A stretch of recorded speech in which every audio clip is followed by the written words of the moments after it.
Good morning, all my dear students. 12th class agriculture chemistry की class में आपका स्वागत है। पिछले लॉकडाउन के अंदर हमने 12th एजी केमिस्ट्री में first chapter online YouTube channel के माध्यम से पढ़ लिया था और यूट्यूब चैनल हमारा है Jyotiba Phule group of education, जिसमें मृदा खनिज चट्टानों का अपक्षय और मृदा निर्माण के बारे में हमने पढ़ लिया था। तो आज 12th एग्रीकल्चर केमिस्ट्री का हम सेकंड चैप्टर स्टार्ट करने जा रहे हैं। सब्जेक्ट है एजी केमिस्ट्री, क्लास 12th एजी, और सेकंड चैप्टर का नाम है हमारा मृदा जीवांश पदार्थ। चैप्टर नंबर सेकंड, चैप्टर का नाम है मृदा जीवांश पदार्थ। हेडिंग लगाओगे मृदा जीवांश पदार्थ।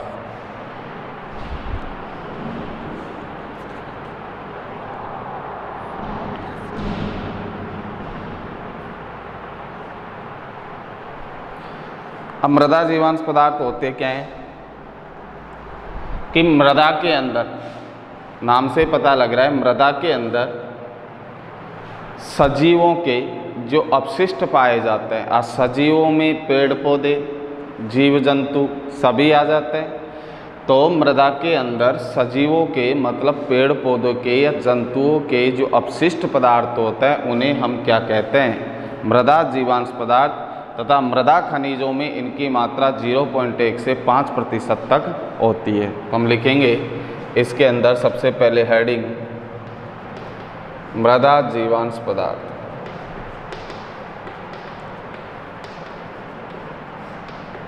हेडिंग है मृदा जीवांश पदार्थ। तो हमने बताया आपको मृदा जीवांश पदार्थ क्या होते हैं कि मृदा में पाए जाने वाले सजीवों के जो अपशिष्ट पदार्थ होते हैं उन्हें हमने मृदा जीवांश पदार्थ कहा था। और सामान्य खनिज मृदा में जीवांश पदार्थ 0.1 से आपको कितने % तक बताए गए हैं? 5% तक बताए गए हैं। तो सबसे पहले लिख रहे हैं हम इसके अंदर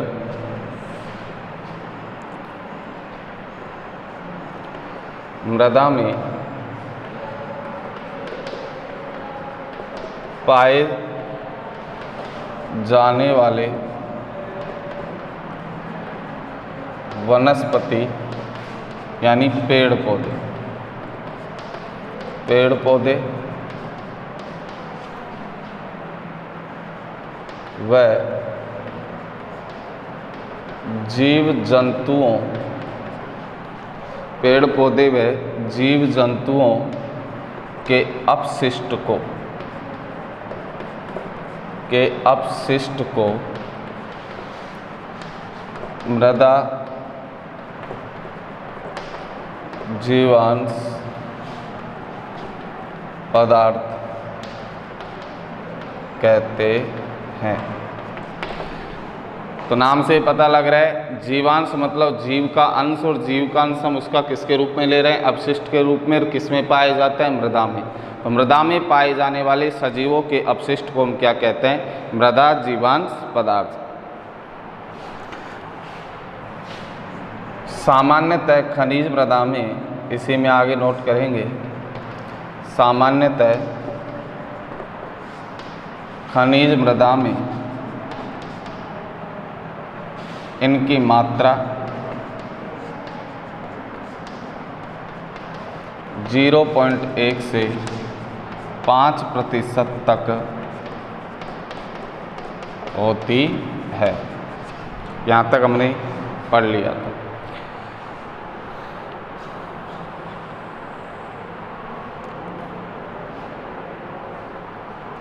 अब इसी में एक छोटी सी परिभाषा आती है ह्यूमस की। ह्यूमस किसे कहते हैं?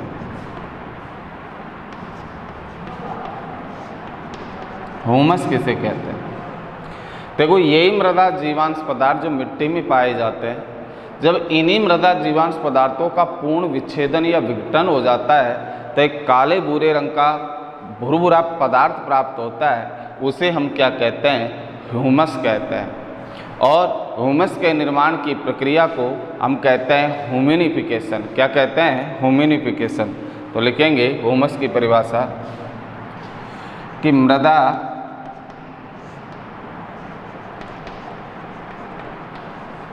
जीवांश पदार्थों के पूर्ण विच्छेदन या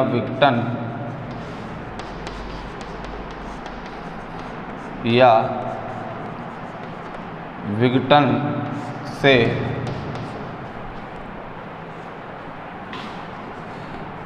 प्राप्त होने वाला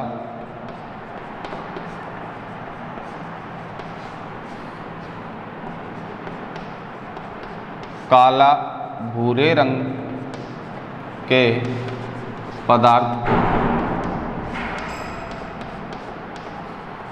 ह्यूमस कहते हैं।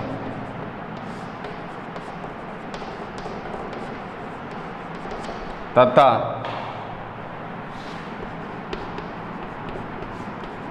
ह्यूमस के निर्माण की प्रक्रिया को ह्यूमस के निर्माण की प्रक्रिया को ह्यूमिनिफिकेशन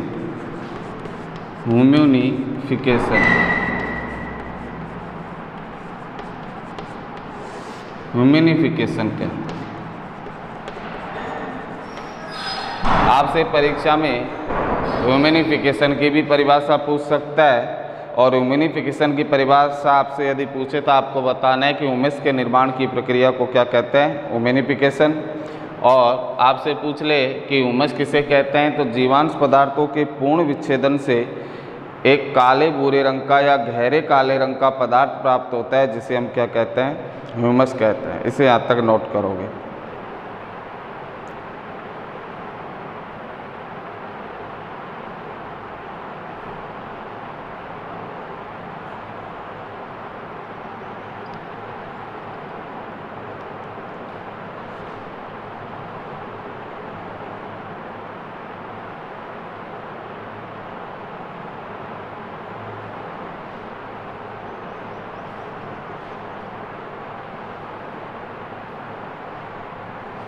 अब इसके बाद हम देखेंगे मृदा जीवांश पदार्थ का संगठन, कि मृदा जीवांश पदार्थ में क्या क्या पाया जाता है। तो ध्यान रखना, मृदा जीवांश पदार्थ होता है, उस मृदा जीवांश पदार्थ के अंदर 90% से अधिक भाग तो कार्बन, हाइड्रोजन व ऑक्सीजन का होता है। मतलब जो जीवांश पदार्थ बनता है उसमें 90% से अधिक जो भाग होता है वो किसका होता है, कार्बन, हाइड्रोजन व ऑक्सीजन से मिलकर बने यौगिकों का। शेष भाग के अंदर कैल्शियम, कॉपर, जिंक, टिन आदि क्या पाई जाती है, अन्य तत्व पाए जाते हैं शेष 10% के अंदर। फिर अपन जीवांश पदार्थों के संगठनों को दो भागों में बांटेंगे, जिसमें जीवांश पदार्थ मुख्यतः दो यौगिकों से मिलकर बना होता है, कार्बनिक यौगिक और एक अकार्बनिक यौगिक। तो अकार्बनिक यौगिक में तो कैल्शियम, मैग्नीशियम, जिंक आदि ये तत्व आ जाएंगे। फिर कार्बनिक यौगिकों को भी दो भागों में बांट देंगे, जल में विलयशील और एक जल में अविलय वाले। तो इस प्रकार से हम आगे लिखेंगे। इसके अंदर हेडिंग लगाओगे जीवांश पदार्थ का संगठन। नेक्स्ट टॉपिक है हमारा मृदा जीवांश पदार्थ का संगठन।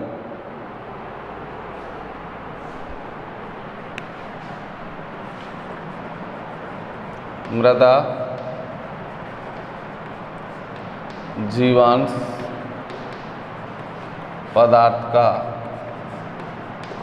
संगठन। तो मृदा जीवांश पदार्थ में मैंने क्या बताया कि मृदा जीवांश पदार्थ में 90% से अधिक भाग में तो कार्बन, हाइड्रोजन और ऑक्सीजन पाए जाते हैं। शेष 10% भाग में अन्य जितने भी तत्व बच के कैल्शियम, मैग्नीज, मैग्नीशियम, जिंक आदि तत्व क्या होते हैं, उपस्थित होते हैं। तो हम यहाँ लिखेंगे मृदा जीवांश पदार्थ का 90% से अधिक भाग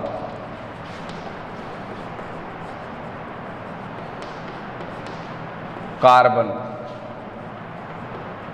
मतलब C, हाइड्रोजन मतलब H व ऑक्सीजन मतलब O से मिलकर बना होता है।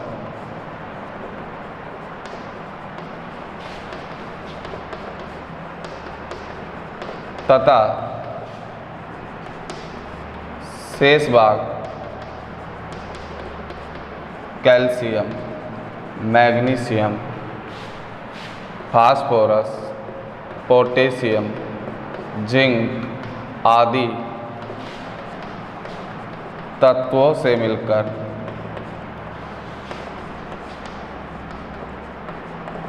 बना होता है।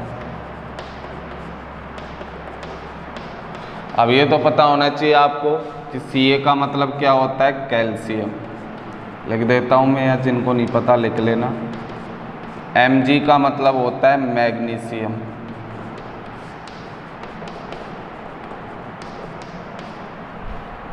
P का मतलब होता है फास्फोरस। K का मतलब होता है पोटेशियम और Zn का मतलब होता है जिंक। नोट करोगे इसे।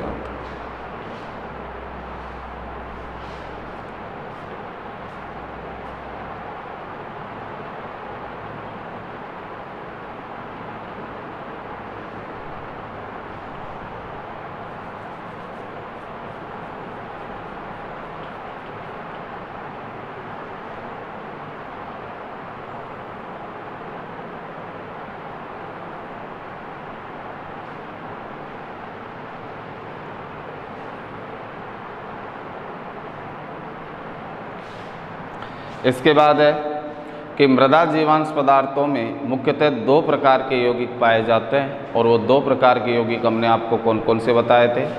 एक कार्बनिक यौगिक और एक अकार्बनिक यौगिक।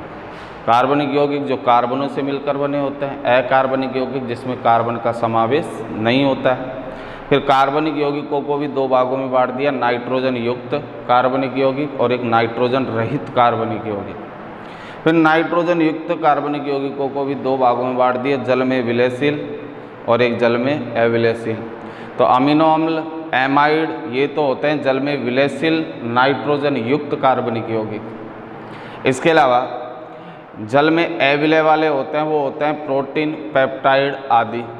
ये हो गए जल में अविलयशील नाइट्रोजन युक्त कार्बनिक यौगिक। फिर दूसरा प्रकार हमने बताया था कि वे नाइट्रोजन रहित कार्बनिक यौगिक कौन से। नाइट्रोजन युक्त पढ़ लिए एक है नाइट्रोजन रहित। तो नाइट्रोजन रहित में कार्बोहाइड्रेट, लिग्निन, ईथर आदि का समावेश होता है। तो हम इसको एक साथ अलग से चार्ट बनाकर समझेंगे।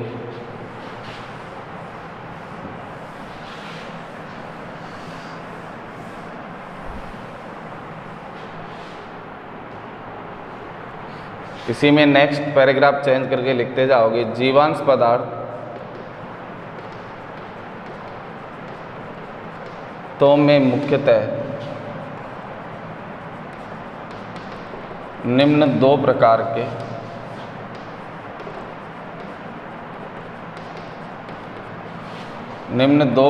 के यौगिक होते हैं। कौन कौन से हैं दो प्रकार? एक है कार्बनिक यौगिक और दूसरा है अकार्बनिक यौगिक, जिसको हम चार्ट की सहायता से समझेंगे। तो हम देख रहे थे कि जो मृदा जीवांश पदार्थ थे, ये हैं मृदा जीवांश पदार्थ।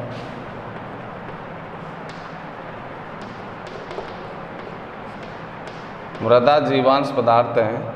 इन मृदा जीवांश पदार्थों को मुख्यतः कितने प्रकार के यौगिक से मिलकर बना हुआ है हमने, कि दो प्रकार के यौगिकों से मिलकर बने होते हैं। दो प्रकार कौन कौन से हमने बताए? पहला बताया कार्बनिक यौगिक और दूसरा प्रकार हमने बताया अकार्बनिक यौगिक। फिर कार्बनिक यौगिकों को भी कितने भागों में डिवाइड कर दिया हमने? 2 भागों में डिवाइड कर दिया। 2 भाग कौन कौन से हैं इसके? एक नाइट्रोजन युक्त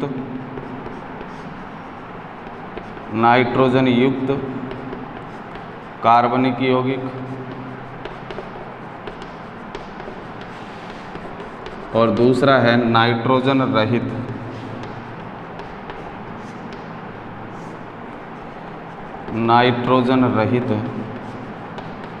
कार्बनिक यौगिक।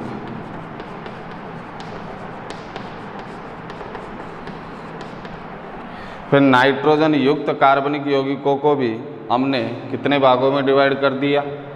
नाइट्रोजन युक्त कार्बनिक यौगिक भी 2 भागों में डिवाइड कर दिया। 2 भाग कौन कौन से हैं? एक जल में विलयशील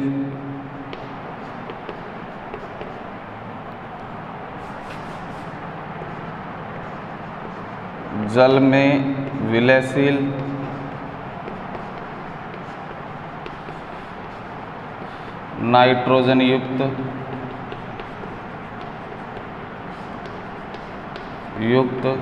कार्बनिक यौगिक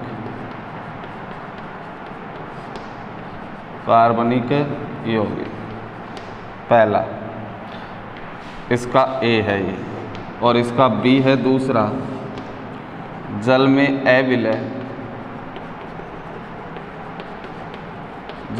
अविलयशील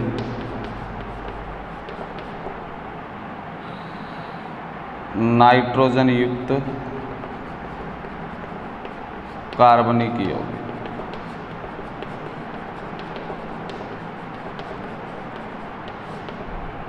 अब ध्यान में रखना है, जल में विलयशील नाइट्रोजन युक्त कार्बनिक यौगिक कौन कौन से हैं? तो एग्जाम्पल है इसके, ये मेन चीज़ है एग्जाम्पल, अमीनो अम्ल, एमाइड आदि। और जल में अविलयशील नाइट्रोजन युक्त कार्बनिक यौगिक कौन कौन से हैं? इसके अंदर आ जाएगा पेप्टाइड, इसके उदाहरण और प्रोटीन आदि। और नाइट्रोजन रहित कार्बनिक यौगिक कौन कौन से हैं? इसमें आ जाएंगे कार्बोहाइड्रेट, लिग्निन,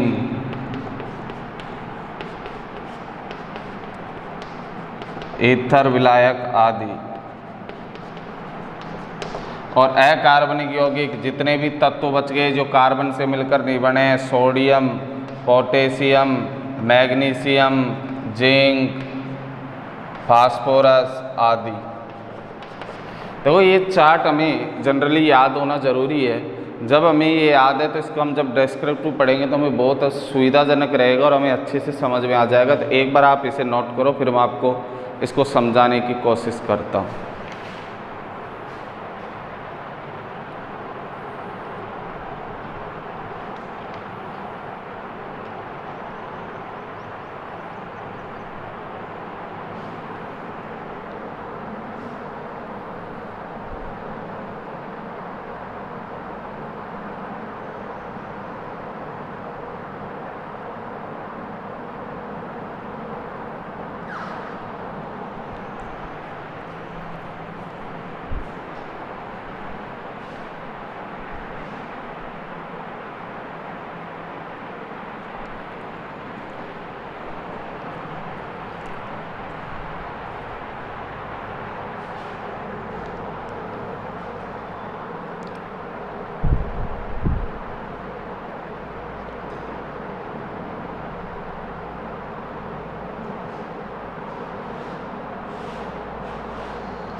नोट कर लिया हो तो इसे मैं समझा रहा हूँ, एक बार आप वापस ध्यान से समझोगे। जीवांश पदार्थों में मुख्यतः 2 प्रकार के यौगिक होते हैं। पहला यौगिक है कार्बन यौगिक और दूसरा कौन सा है कार्बन यौगिक। कार्बन से मिलकर बने यौगिकों को कार्बनिक यौगिक कहते हैं, जो कार्बन से मिलकर नहीं बने होते हैं उन्हें अकार्बनिक यौगिक कहते हैं। तो दो भागों में बांट दिया, कार्बनिक और अकार्बनिक। इनमें कहीं भी कार्बन सी दिखाई दे रहा है क्या? नहीं, तो ये सभी अकार्बनिक यौगिक है। और जो कार्बन से मिलकर बने होते हैं वो भी दो प्रकार के हो सकते हैं। कार्बन के साथ यदि नाइट्रोजन हो तो उसे नाइट्रोजन युक्त कार्बनिक यौगिक कहेंगे। यदि कार्बन के साथ नाइट्रोजन नहीं हो तो उसे नाइट्रोजन रहित कार्बनिक यौगिक कहते हैं। तो ये तीन उदाहरण मैंने लिखे हैं, कार्बोहाइड्रेट, लिग्निन, ईथर। इनमें नाइट्रोजन नहीं पाया जाता लेकिन कार्बन पाया जाता है, इसलिए इन्हें नाइट्रोजन रहित कार्बनिक यौगिक कहते हैं। जबकि नाइट्रोजन युक्त कार्बनिक यौगिक में कार्बन के साथ साथ नाइट्रोजन भी उपस्थित होता है। तो नाइट्रोजन युक्त कार्बनिक यौगिक को भी जल में विलयता के आधार पर दो भागों में डिवाइड कर दिया। एक जल में विलयशील नाइट्रोजन युक्त कार्बनिक यौगिक और एक जल में अविलयशील नाइट्रोजन युक्त कार्बनिक यौगिक। जल में विलयशील नाइट्रोजन युक्त कार्बनिक यौगिकों के उदाहरण है अमीनो अम्ल, एमाइड। ये जल में घुल जाते हैं और ये जल में नहीं घुलते, पेप्टाइड, प्रोटीन आदि, इसलिए क्या है जल में अविलयशील है। इसके बाद हम देखेंगे मृदा जीवांश पदार्थों में किस किस प्रकार का संगठन, मतलब कौन सा पदार्थ कितनी % मात्रा में पाया जाता है।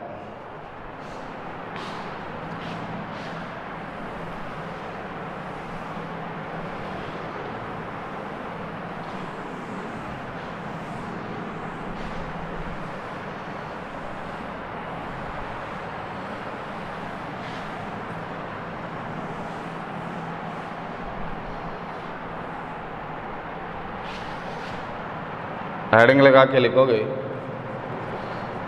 मृदा जीवांश पदार्थों का संगठन।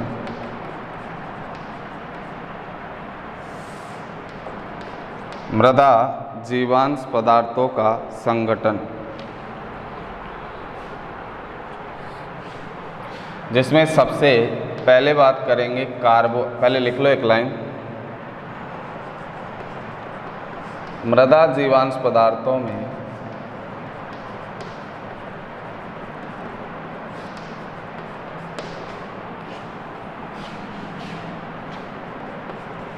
निम्न पदार्थ मुख्यतः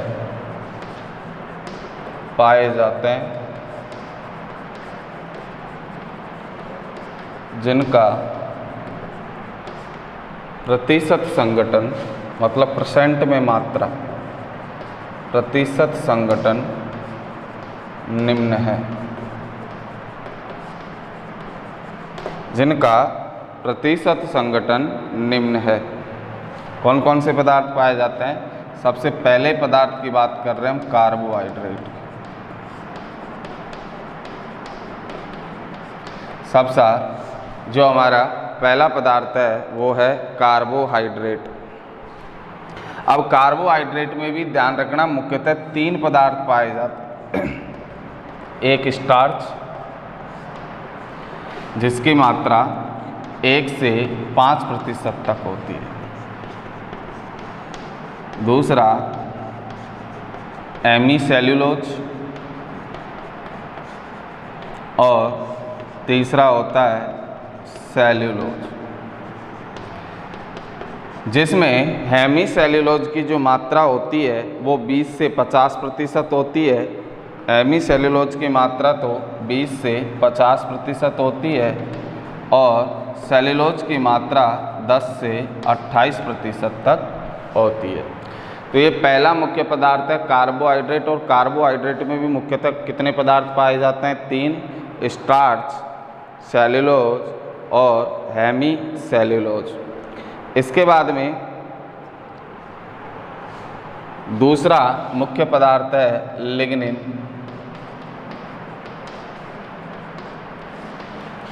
जिसकी मात्रा 10 से 30% तक पाई जाती है। और तीसरा पदार्थ है प्रोटीन, जिसकी मात्रा 10 से 15% तक पाई जाती है। और एक और पदार्थ हमारा बचा है लिग्निन और प्रोटीन के बाद वसा एवं वसीय यौगिक, वसा एवं वसीय यौगिक। तो जो हमारा लास्ट पदार्थ बचा है चौथा, वो है वसा एवं वसीय यौगिक, वसा एवं वसीय यौगिक। वसा एवं वसीय यौगिक की मात्रा जो होती है वो 1 से 8% तक होती है। तो इस प्रकार से हमने देखा कि मृदा जीवांश पदार्थों में पदार्थों का प्रतिशत संगठन किस प्रकार से होता है। मुख्यतः कार्बोहाइड्रेट, लिग्निन, प्रोटीन एवं वसीय यौगिक पाए जाता है मृदा जीवांश पदार्थ में। अब कार्बोहाइड्रेट के भी टाइप हैं ये 3। कार्बोहाइड्रेट में स्टार्च भी पाया जाता है, हेमी सेल्यूलोज भी पाया जाता है और सेल्यूलोज भी पाया जाता है, जिसमें स्टार्च की मात्रा 1 से 5% तक होती है, हेमी सेल्यूलोज की मात्रा 20 से 50% तक होती है और सेल्यूलोज की मात्रा 10 से 28% तक होती है। इसी प्रकार से लिग्निन की मात्रा 10 से 30% होती है। प्रोटीन को 1 से 15 लिखना भैया, प्रोटीन की मात्रा 1 से 15% तो होती है और वसा एवं वसीय यौगिक की मात्रा 1 से 8%। ये प्रतिशत संगठन हमको ध्यान रखना है और एग्जाम के पॉइंट ऑफ व्यू से ये इम्पोर्टेंट है, ध्यान रखना। तो आपको ये प्रतिशत संगठन बिल्कुल याद करना है, नोट कर लो इसे।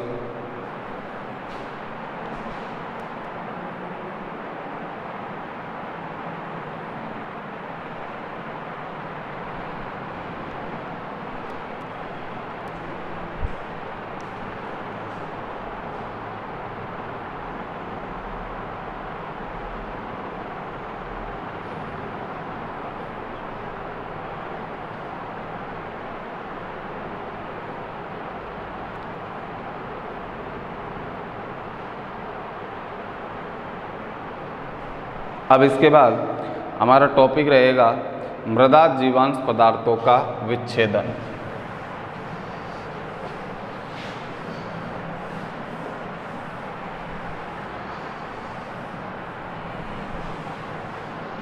मृदा जीवांश पदार्थों का विच्छेदन। मृदा जीवांश पदार्थों का विच्छेदन या विघटन। देखो इसका तात्पर्य क्या है, मृदा जीवांश पदार्थों का विच्छेदन या विघटन। से नाम से पता लग रहा है कि जो मृदा जीवांश पदार्थ है वो मिट्टी में होते हैं। तो मिट्टी में पाए जाने वाले सूक्ष्म जीव जैसे एक्टिनोमाइसीटीज, बैक्टीरिया, फंजाई आदि, ये मृदा के जीवांश पदार्थ हमने जैसे पढ़े थे, कार्बोहाइड्रेट, लिग्निन, प्रोटीन, वसा, इन सब का जटिल पदार्थों का सरल पदार्थों में क्या कर देते हैं, टुकड़े कर देते हैं। विघटन का मतलब इन्हें विभाजित कर देते हैं। तो इनके विघटन की इस प्रक्रिया को जीवांश पदार्थों का क्या कहते हैं, विच्छेदन। तो हम यहाँ लिखेंगे, लिखोगे मृदा जीवांश पदार्थों का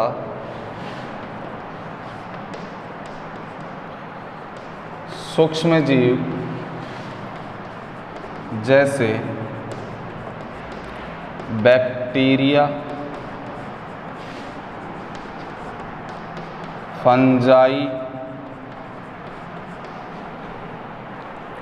एक्टिनोमाइसीटीज,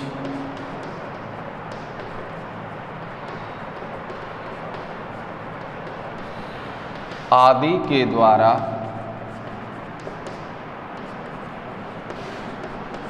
सरल पदार्थों में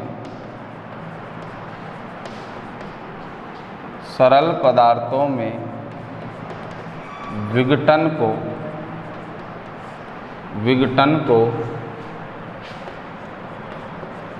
जीवांश पदार्थ का विच्छेदन कहते हैं। जीवांश पदार्थ का विच्छेदन कहते हैं। यह जीवांश पदार्थ का विच्छेदन ऑक्सीजन की उपस्थिति में होता है तथा विच्छेदन की प्रक्रिया प्रारंभ में तीव्र गति से होती है तथा बाद में धीरे धीरे जैसे समय के साथ साथ आगे बढ़ती है। यह विच्छेदन की गति क्या होती जाती है, धीमी होती जाती है। इस प्रकार से इसको विच्छेदित कौन कौन सी परिस्थितियों में हम करेंगे, इसके भी हम टाइप्स पढ़ेंगे, विच्छेदन के भी। तो आज की क्लास के लिए हम सिर्फ इतना ही अध्ययन करेंगे। आज की क्लास के लिए धन्यवाद। एक चीज़ आपको विशेष तौर पे ध्यान रखनी है, जो चीज़ आपको पढ़ाई जाए यदि आपके समझ में नहीं आती है तो अपने कमेंट्स के माध्यम से अपनी प्रॉब्लम को क्रिएट कर सकते हो। जहाँ तक हम कमेंट्स पढ़ के आपने जो प्रॉब्लम से बताई है कि सर आप तेज़ पढ़ा रहे हो, धीमे पढ़ा रहे हो, लैंग्वेज समझ नहीं आ रही, हिंदी वर्ड यूज लो, इंग्लिश वर्ड यूज लो, जो भी आप कहोगे उसके अकॉर्डिंग हम अपने आप को अनुकूलित करेंगे। इसलिए अपने सजेशन पोस्ट में अपना सजेशन ज़रूर डालें। आज की क्लास के लिए धन्यवाद। जय हिंद, जय भारत।